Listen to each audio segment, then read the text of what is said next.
This is brutal power wrapped in an elegant machine. One of the other things you can do in Prism is create single invoices in the middle of the month. So you don't need to wait till the end of the month to create one-off invoices. So if you've got someone that's purchased a horse or something similar, you can simply create a single invoice, select the owner, add the expense or what's to be charged out.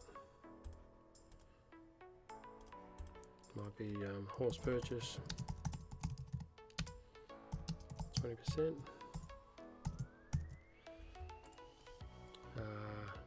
Call it,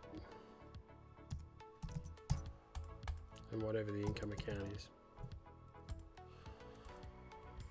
So that'll then create the invoice. Just click save. It'll ask you if you want to sync now or sync later. You can actually sync it now and send it, or you can do it as part of the invoice run later.